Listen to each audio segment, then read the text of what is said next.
Hello, welcome back everyone. In this video, we're going to go over ways to finance your higher education. We're going to go over different types of financial aid awards, as well as different types of federal student loans versus private student loans. And we're going to go over the details of what are accrued interest versus capitalized interest. If these are terms that you're not familiar with, but you are taking out student loans, this is very important to know. And finally, we're going to look at different repayment plans when you graduate.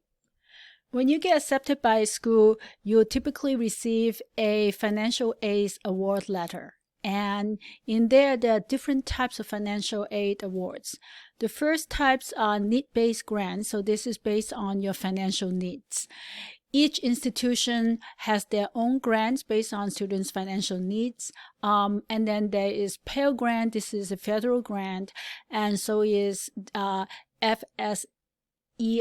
This stands for Federal Supplemental Educational Opportunity Grant. So all these grants are based on your financial needs, and they do not need to be paid back. The second type of awards are merit-based scholarship.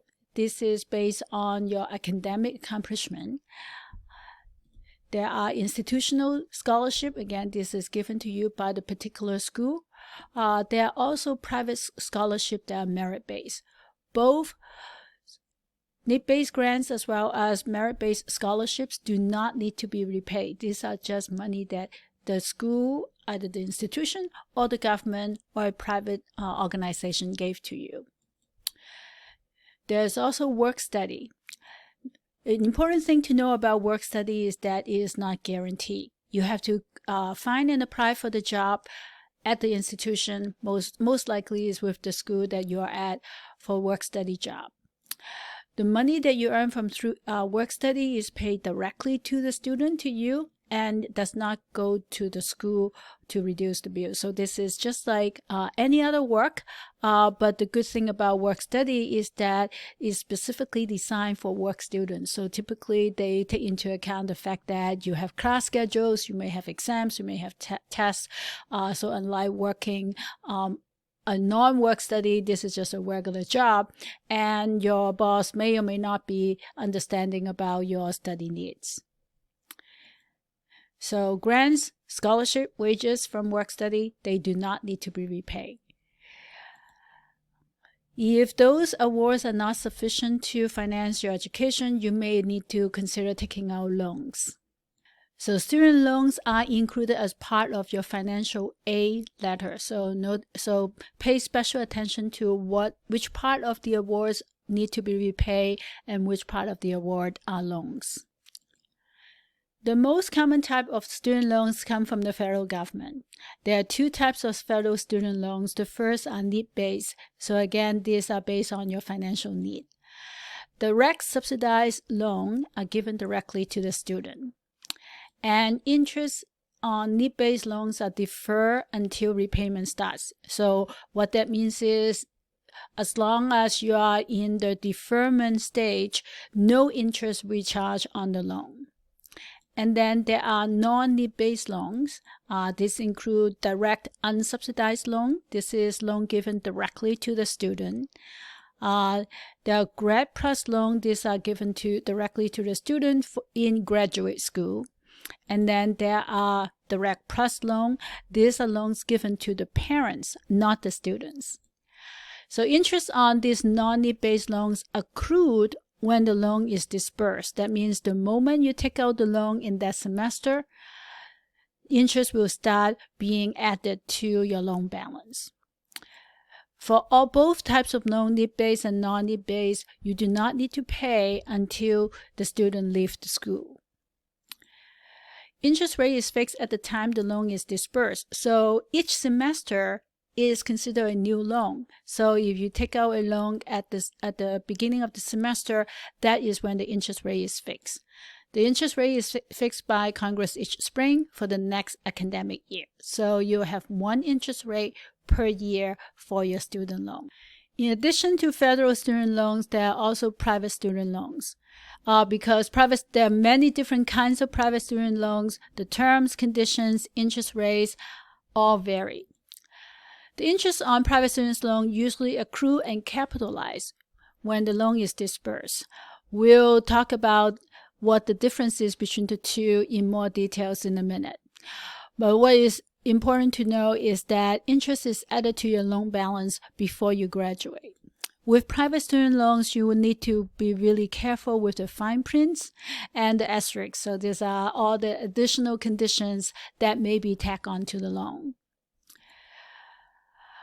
A general rule of thumb is that to avoid private student loans as much as you can. So use federal student loan where the rules and the repayment as well as interest rates are clearly stated. You heard the term accrue interest and capitalize interest a couple of times. So what are they? Accrue interest means the term accrues simply means that interest is computed. So every day, so federal loan is a daily loan, which means that interest is computed every day on the loan. So how much is the interest amount? You take your outstanding balance times the interest rate per year divided by 365. So that's the number of days in the year. The amount that interest they accrue is this daily amount times the number of days.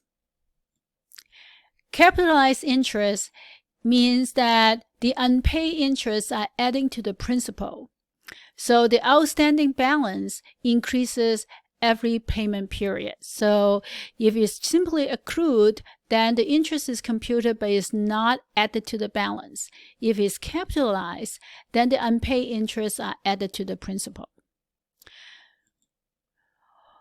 For federal student loans, once you leave school, all unpaid interest becomes capitalized, meaning that they'll add to the loan balance when the repayment period begins.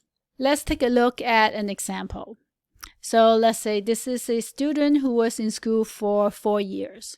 In year 1, they take out a $10,000 loan at an interest rate of 8%. So you multiply 10,000 by 8% and divide that by 365.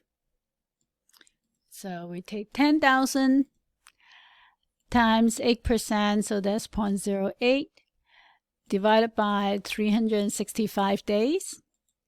You have $2.19. So that's how we come up with the daily interest. You can do the same thing for each year. The interest rate does change. So that's how much interest is per day. You took out the loan in year 1, you have 4 years until graduation. So if you take a quick look, so 8% at $10,000 is $800 times 4 years is $3,200. So you have accrued $3,200 on the $10,000 that you took out in year 1. Similarly, the amount that you take out in year 2, $900 per year. You took out the loan for 3 years, so it's $2,700. So that is the interest for the $10,000 that you took out in year 2. Similarly, this is the $1,680 is the interest on the $12,000 that is taken out on year 3. And the $960 is the interest on the $12,000 that you took out in year 4, because that loan is only out for 1 year. When you add up all the interest, you owe $8,540 in interest, in addition to the $44,000 in loan that you took out. Once the repayment starts, then the interest will start to capitalize. And when interest is capitalized, that means it will start compounding. We'll talk about compound interest a lot more in chapter 5, so more is to come. The key to remember is that once interest starts compounding or capitalized, the interest that you don't pay keeps adding on to the balance of the loan, and the balance will keep growing even if you don't take out additional loan. There are a few important facts about student loan that you need to remember. 1, student loans are not forgiven ever, even in bankruptcy. There are many repayment plans. The important thing is to talk to the service providers. In general, there are two major types. One is a fixed payment plan. This means that you have a fixed payment amount per year for 5 years or for 10 years. Another are income-based payment plans. We don't have a whole lot of specific at this time because President Trump just signed new laws regarding student repayment plans, and those details have not been released yet. The important thing to remember is that for an income-based payment plan, there is a chance that your payment, if your income is very low, may never pay off the loan. And remember that student loans are not forgiven even in bankruptcy. Ideally, you have no problem paying off your loan, because before you take out your loan, you should actually think about how you repay it in the future. If you do get into trouble, the most important thing is communication. Talk to the loan servicers. Do not just avoid payment. Don't just stop making payments. As a rule of thumb, and good financial planning is to borrow as little as you can. You can use the tools that you learn in this class to help you budget and optimize your spending so that you do not end up taking out too much loan. Remember that every dollar you take out in student loans, you have to pay it back. Finally, be aware of scams. Do not go to the internet and just search for a student loan or help with student loan repayment. Talk to your loan servicers. And again, as you go through this class, we're going to introduce more help and resources for you to both learn how to budget for yourself, and if you do get into trouble, what resources are available to you. We'll end the lecture here for Chapter 2. I'll see you back here for Chapter 3. See you soon.